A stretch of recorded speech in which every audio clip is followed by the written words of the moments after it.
guys and welcome back to the another episode of C Sharp lecture series.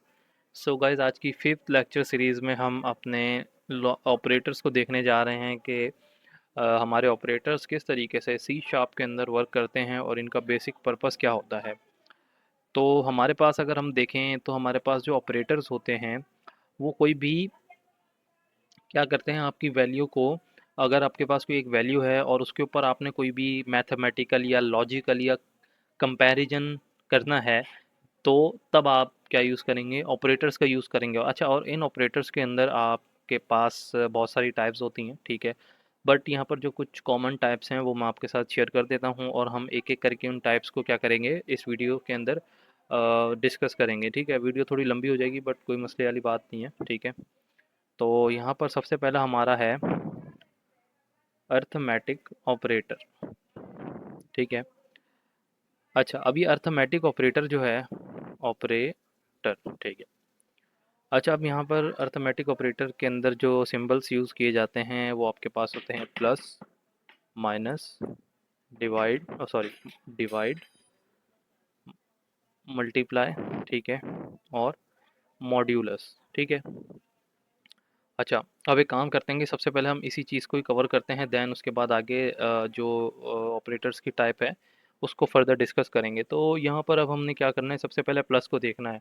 Plus operator जो है हमारे पास, ये वाला प्लस ऑपरेटर, मैं थोड़ा सा जूम कर लूँ तो ताकि और सही तरीके से विजिबल हो। तो ये देखें यहाँ पर ये वाला प्लस। अब ये वाला प्लस ऑपरेटर किस तरीके से हम यूज़ करेंगे, ठीक है। तो मैं यहाँ पर क्या करता हूँ, मैं यहाँ पर से दो वेरिएबल बना देता हूँ, ठीक है। इंट ए, ठीक है, और इसकी मैं वैल्यू रख देता हूँ 20, ठीक है। और यहाँ पर मैं इंट बी कर देता हूँ इक्वल्स टू, इसको 20 कर देता हूँ और इसको 10 कर देता हूँ, ठीक है। आप वैल्यू यहाँ पर कुछ भी दे सकते हैं। अच्छा, मैंने यहाँ पर अब दो वेरिएबल्स क्रिएट कर दिए हैं ए और बी। अब मैं यहाँ पर इस प्लस ऑपरेटर का यूज़ करते हुए अपनी वैल्यू को क्या करवाऊँगा, सम करवाऊँगा। क्योंकि अगर आप मैथमेटिक्स में देखा जाए तो प्लस का जो साइन है वो क्या करता है, वैल्यूज़ को ऐड करता है, ठीक है। तो यहाँ पर दो वेरिएबल्स की वैल्यू है ए, अगर मैं इस तरीके से यहाँ पर क्या करूँ, एक और वेरिएबल लूँ, ठीक है, जिसके अंदर मैं उस फाइनल रिजल्ट को स्टोर करवाऊँ। तो मैं इस तरीके से करूँ अगर कि ए प्लस बी, तो यहाँ पर जो है हमारे पास ऑपरेटर देखें, देखें यहाँ पर हमारे पास अर्थमेटिक ऑपरेटर यूज़ हुआ है, ठीक है, एडिशन वाला, ठीक है। अब ये यहाँ पर क्या होगा, अगर हम इसका रिजल्ट निकालें, ठीक है, मैं सी डॉट डब्ल्यू करूँ और मैं इसका रिजल्ट निकालूँ सी, तो यहाँ पर देखते हैं लेट सी का रिजल्ट इसका आना चाहिए 30, ठीक है। तो देखते हैं लेट सी के इसका रिजल्ट क्या आता है। आपके सामने 30 रिजल्ट आया है, ठीक है। तो एक तो आपका क्या हो गया जो ऑपरेटर की टाइप है अर्थमेटिक की। अब दूसरी वाली जो है वो है माइनस, ठीक है। अगर मैं यहाँ पर से माइनस करूँ ए माइनस बी, मतलब 20 माइनस 10, तो यहाँ पर क्या आएगा, 10 आएगा। तो ये देखिए आपके पास 10 आ चुका है, ठीक है। तो आपका ये वाला भी ऑपरेटर कवर हो गया। अब डिवाइड वाला, अगर मैं 20 और यहाँ पर कर दूँ 2 दूँ और मैं यहाँ पर से डिवाइड कर दूँ, तो ये ए 20 डिवाइडेड बाई 2, तो 20 डिवाइडेड बाई 2 अगर हम करें तो हमारे पास जो है आंसर 10 आना चाहिए।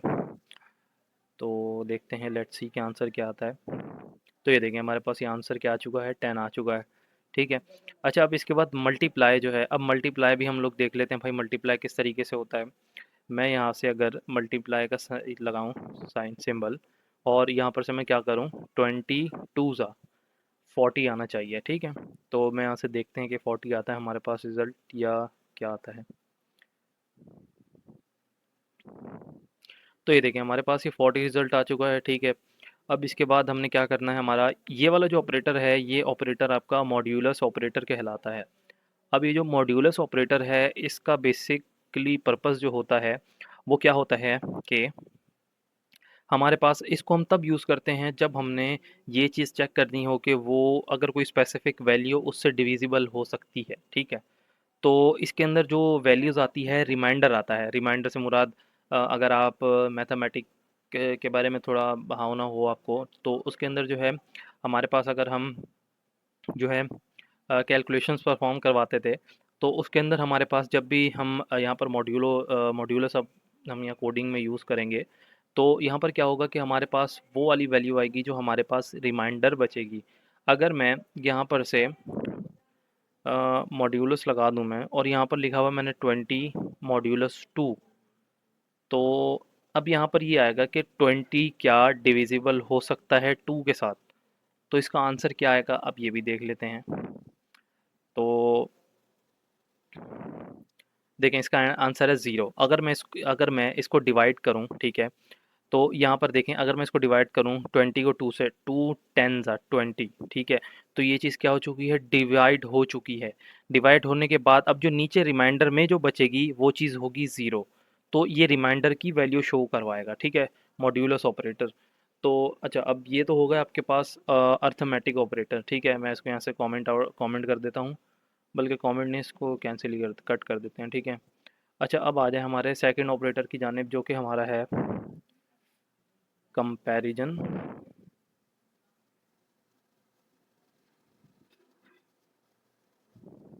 कंपैरिजन ऑपरेटर, ठीक है। मैं स्पेलिंग चेक कर लेता हूँ, ऑपरेटर, ठीक है। अच्छा जी, अब इसके अंदर कौन कौन से आते हैं, डबल इक्वल्स टू, ठीक है, और नॉट इक्वल्स टू, ठीक है, ग्रेटर देन, लेस देन, और ग्रेटर देन इक्वल्स टू, और लेस देन इक्वल्स टू, ठीक है। तो ये आपके पास कंपैरिजन ऑपरेटर्स हैं कि आप अपनी वैल्यूज़ को कंपेयर करेंगे किसी दूसरी वैल्यूज़ के साथ। अगर मैं यहाँ पर दो वेरिएबल्स, पिछली जो हमने जो अर्थमेटिक ऑपरेटर्स की टाइप को डिस्कस करा था, उसी तरीके से अगर हम इसके अंदर भी ये करें कि हम एक वैल्यू, दो वैल्यू बना लें, ठीक है, और दो वेरिएबल्स के अंदर हम क्या करें कि कोई भी रेंडमली वैल्यू स्टोर कर दें, ठीक है, और मैं यहाँ से रेंडमली कोई भी वैल्यू स्टोर कर देता हूँ। अब मैंने क्या करना है, अच्छा, ये हमेशा याद रखिएगा, ये सारे जितने भी कंपैरिजन ऑपरेटर्स होते हैं, ये सारे चेक होते हैं इफ़ की कंडीशंस के ऊपर, ठीक है। तो क्योंकि देखें, इसके लिए आप क्या करेंगे, सिंपली यहाँ से इफ़ की कंडीशन लगाएंगे, ठीक है। ये हमने पिछली वीडियो लेक्चर सीरीज़ में कवर कर चुके हैं। अगर अगर किसी ने नहीं देखी तो मैं डिस्क्रिप्शन में लिंक दे दूंगा, ठीक है, आप वहाँ से कंडीशनल स्टेटमेंट को एक दफ़ा जाके गो थ्रू कर लें। तो अब यहाँ पर क्या होगा कि हमने यहाँ पर, अगर सबसे पहले हम डबल इक्वल्स टू चेक करवाते हैं, ठीक है।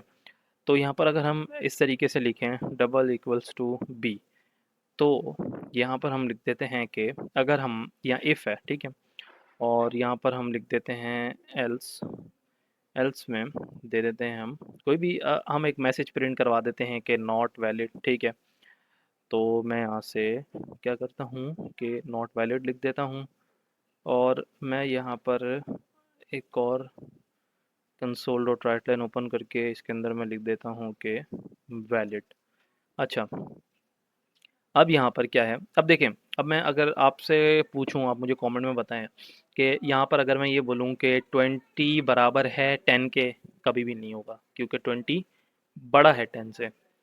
तो अगर मैं यहाँ पर इसको प्रिंट करवाऊँ, तो वैल्यू हमारे पास तो हमारे पास कौन सी console dot write line print होगी, नॉट वैलिड, ठीक है। तो देखें, ये चीज़ तो हमारी हो गई कवर, ठीक है। अब इसके बाद हमारे पास है नॉट इक्वल्स टू, ठीक है। अगर मैं यहाँ पर नॉट इक्वल्स टू लगा दूँ, तो इसका क्या मतलब होगा कि 20, अब इसके ऊपर निगेशन लग गई, ठीक है, मतलब अगर के अभी, अब अगर हम इसको डबल इक्वल्स टू लगाते तो इसका क्या मतलब था, इसका मतलब ये था कि हमारी कंडीशन फॉल्स हो रही थी, क्योंकि 20 बराबर नहीं है 10 के, ठीक है।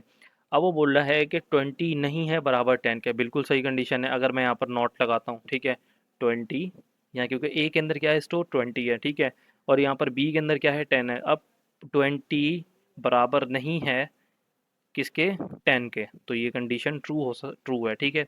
तो यहाँ पर क्या आंसर हमारे पास आएगा, वैलिड आएगा। तो ये देखें आपके हमारे पास क्या आता है, तो ये देखें हमारे पास क्या आ गया, वैलिड आ गया। अच्छा जी, अब अब इसके बाद हमारे पास आ जाता है ग्रेटर देन का। अब यहाँ पर अगर मैं ग्रेटर देन का साइन लगाऊं, तो यहाँ पर क्या होगा, अब यहाँ पर आ रहा है कि ग्रेटर देन, अब वो वैल्यूज़ को कंपेयर करेगा कि भाई यहाँ पर आपके पास जो ए के अंदर 20 स्टोर है वो क्या है, 20 बड़ा है 10 से, तो 20 बड़ा है 10 से, बिल्कुल 20 बड़ा है 10 से, तो यहाँ पर क्या आना चाहिए, आप लोग मुझे जल्दी से कमेंट में बताएं। तो यहाँ पर आएगा वैलिड, ठीक है। तो यहाँ पर वैलिड आ गया, ठीक है। अब इसके बाद अगर हम यहाँ से ग्रेटर देन को चेक करें तो ग्रेटर देन पे ऑफ कोर्स फॉल्स देगा, क्योंकि यहाँ पर अगर आप देखें कि 20 छोटा तो नहीं है 10 से। तो यहाँ पर अगर आप ये देखें तो ये एल्स की कंडीशन के ऊपर मूव कर जाएगा। ये देखें एल्स की कंडीशन पे क्या लिखा था, नॉट वैलिड। तो ये देखें यहाँ पर नॉट वैलिड आ गया, ठीक है। अच्छा जी, अब यहाँ पर ग्रेटर दैन इक्वल्स टू का मतलब यहाँ पर देख लेते हैं हम सबसे पहले। ग्रेटर दैन इक्वल टू, अब यहाँ पर ग्रेटर दैन और इक्वल टू का मतलब ये है कि 20 बड़ा है 10 से या बराबर है, ठीक है। अगर मैं बराबर की कंडीशन दूं तो यहाँ पर क्या है, अगर मैं यहाँ पर मैं 10 दे देता हूँ, ठीक है। 10 दोनों दोनों है, दोनों जगह पे ए के अंदर भी 10 है और बी के अंदर भी 10 है। तो यहाँ पर क्या होगा, अब मुझे आप लोग बताएं कि देखें अब यहाँ पर हमने क्या है, ये ए वेरिएबल है, ठीक है, और ये बी वेरिएबल है। अब यहाँ पर हमने कंपेयर करा कि हमारी ए की जो वैल्यू है वो ग्रेटर दैन बड़ी हो या बराबर हो बी के। ग्रेटर दैन तो नहीं है बट बराबर है किसके, बी के, बी क्योंकि दोनों के अंदर वैल्यू सेम है। तो यहाँ पर हमारा रिजल्ट जो आएगा वो वैलिड आएगा, ठीक है। तो वैलिड आना चाहिए। हम यहाँ पर से चेक कर लेते हैं कि हमारे पास रिज़ल्ट क्या आता है। तो ये देखें आपके पास वैलिड रिज़ल्ट आ चुका है, ठीक है। और अगर मैं यहाँ से लेस देन भी करूँ और इक्वल्स टू देखें लगा हुआ है यहाँ पर, तो इक्वल्स टू लगा हुआ है तो तब भी क्या देगा, ये वैलिड ही देगा, क्योंकि हमारे पास वैल्यूज़ क्या हैं, सेम आ रही हैं। ए के अंदर भी वैल्यू सेम है और बी के अंदर भी। तो ये देखें यहाँ पर भी उसने क्या दे दिया, वैलिड दे दिया। तो ये तो हो गया आपके कंपैरिजन ऑपरेटर्स, ठीक है। कंपैरिजन ऑपरेटर्स आपके ज़्यादातर इफ एल्स के अंदर ही यूज़ किए जाते हैं, ठीक है। अच्छा जी, अब हमने कंपैरिजन ऑपरेटर्स के बाद अपने तीसरा जो देखना है ऑपरेटर को, वो हमारे पास है लॉजिकल ऑपरेटर, ठीक है। लॉजिकल ऑपरेटर, अब लॉजिकल ऑपरेटर के अंदर हमारे पास एंड होता है, ठीक है। एंड इस तरीके से यहाँ पर रिप्रेजेंट किया जाता है, और होता है हमारे पास इस तरीके से रिप्रेजेंट करते हैं और को। और यहाँ पर से एक हमारे पास क्लास जो होता है वो नॉट होता है, तो नॉट इस तरीके से रिप्रेजेंट करते हैं हम, ठीक है। अच्छा, अब यहाँ पर इसको किस तरीके से हम परफॉर्म करेंगे, मैं यहाँ पर से क्या करता हूँ, रैंडमली दो वेरिएबल्स लेके इसके अंदर कोई भी रैंडम वैल्यू स्टोर करवा देता हूँ मैं। तो मैं यहाँ से क्या करता हूँ, वैल्यूज़ को स्टोर करवा देता हूँ। अब यहाँ पर आपके लॉजिकल ऑपरेटर जो होते हैं वो किस तरीके से आप यूज़ कर सकते हैं उनको। अगर मैं यहाँ पर ये बोलूँ कि इफ़, यहाँ पर भी ये क्या करते हैं, कंडीशनल स्टेटमेंट के ऊपर चेक होते हैं कि अगर मैं ए इक्वल्स टू 10, ठीक है, एंड बी इक्वल्स टू 30, 20 कर देते हैं, और मैं यहाँ पर से डबल इक्वल्स टू लगा देता हूँ, क्योंकि हम यहाँ पर क्या कर रहे हैं, कंपैरिजन ऑपरेटर्स को और लॉजिकल ऑपरेटर्स को यूज़ कर रहे हैं।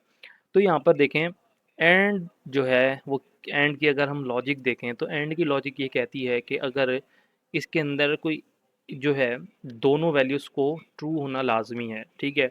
दोनों वैल्यू से मुराद के यहाँ पर अगर मैं आपको ये बताऊँ कि ये ए इक्वल्स टू, मतलब ए के अंदर क्या है 10, 10 इक्वल्स टू 10, तो ये आपके पास ट्रू आ जाएगा। बट यहाँ पर अगर मैं बी के ऊपर जाऊँ तो बी के अंदर हमारे पास ऑलरेडी क्या स्टोर है, 30। तो मैं यहाँ पर से क्या चेक कर रहा हूँ, 20। तो यहाँ पर क्या आना चाहिए, मैं अगर यहाँ पर से वो ट्रू फॉल्स की तरह यहाँ पर वैलिड कर दूँ, वैलिड, ठीक है। और मैं यहाँ पर से एल्स का ब्रैकेट ओपन करके और यहाँ पर से मैं इसको कंसोल डॉट राइट लाइन करूँ और यहाँ पर लिख दूँगा मैं नॉट वैलिड। तो अब क्या होगा, हमारे पास कौन सी वैल्यू प्रिंट होनी चाहिए, हमारे पास अभी मैंने आपको बताया था कि यहाँ पर जो है हमारी क्या होगा, नॉट वैलिड प्रिंट होगा। क्यों, क्योंकि यहाँ पर हमारे पास दोनों कंडीशंस ट्रू नहीं आ रही, ठीक है। क्योंकि एक कंडीशन तो आपके पास ट्रू हो रही है, बट यहाँ पर जो है क्या है, एक कंडीशन फॉल्स हो रही है। तो यहाँ पर एंड की जो लॉजिक है वो ये बोलती है कि आपके पास दोनों कंडीशन जब ट्रू होंगी तो मैं ट्रू दूंगी, अदरवाइज़ मैं फॉल्स दूंगी। तो मैं यहाँ पर अगर तो है, हम चलें काम करते हैं कि यहाँ पर से हम इसको लेट्स स्टार्ट करके देखते हैं कि हमारे पास जो है फाइनल आउटपुट क्या आता है हमारे पास। तो ये देखिए हमारे पास नॉट वैलिड है, क्यों, क्योंकि हमारे पास क्या है, एक कंडीशन ट्रू है बट दूसरी कंडीशन फॉल्स है। तो अगर हम यहाँ पर इन अदर केस के अंदर हम यहाँ पर एंड और गेट लगा दें, ठीक है, और लगा दें, ठीक, और की कंडीशन लगा दें, तो यहाँ पर क्या होगा, क्या अब क्या होगा, अब यहाँ पर हमारे पास एक कंडीशन ट्रू हो रही है, ठीक है, पहले भी हो रही थी। बट यहाँ पर और की कंडीशन ये बोलती है कि अगर आपके पास कोई एक भी वैल्यू ट्रू होती है तो मैं क्या दूंगी, ट्रू दूंगी। तो यहाँ पर अगर आप देखें a इक्वल्स टू 10, तो हमारे पास फर्स्ट वाली जो वैल्यू है, सॉरी फर्स्ट वाली जो कंडीशन है वो हमारे पास क्या हो रही है, वैलिड हो रही है। तो जब ये वैलिड हो रही है तो हमारे पास क्या होगा, सिंपली वैलिड प्रिंट हो जाएगा। मैं यहाँ से अगर प्रिंट करूँ, सॉरी एग्जीक्यूट करूँ, तो ये देखें ये आपके पास क्या हो गई, वैलिड हो गई। अच्छा, अब यहाँ पर आपका जो ये नॉट का ऑपरेटर है ये आप किस तरीके से यूज़ करेंगे, देखें यहाँ पर आपने क्या करा, अब यहाँ पर जो आपका नॉट का ऑपरेटर है वो आप सिंगल वैल्यूज़ के साथ करवाएंगे, ठीक है। मतलब यहाँ पर आपके पास जो कंडीशन होगी वो सिंगल कंडीशन होगी। मैं अगर यहाँ पर नॉट लगा दूँ, सॉरी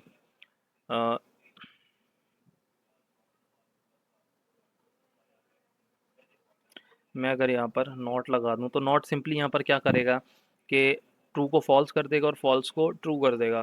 तो सिंपली यहाँ पर क्या आंसर आएगा, not valid, not equals to 10 आ गया। तो यहाँ पर अगर मैं देखें तो यहाँ पर हमारे पास जो वैल्यू आनी चाहिए वो क्या आनी चाहिए, नॉट वैलिड। तो ये देखें हमारे पास नॉट वैलिड आ गया, ठीक है। अच्छा जी, अब हमारे पास ये तो हमारे पास क्या होगा, लॉजिकल ऑपरेटर। अच्छा, अब हमारे पास एक और छोटी सी जो है ऑपरेटर की टाइप है जो कि है हमारी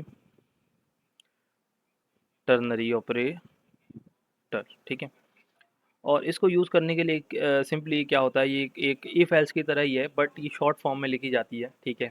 कि किस तरीके से यहाँ पर, कि मैं आपको बता दूँ, अगर यहाँ पर सबसे पहले क्या होगा कि आपने यहाँ पर अगर मैं int a equals to 20, int b equals to 30, ठीक है।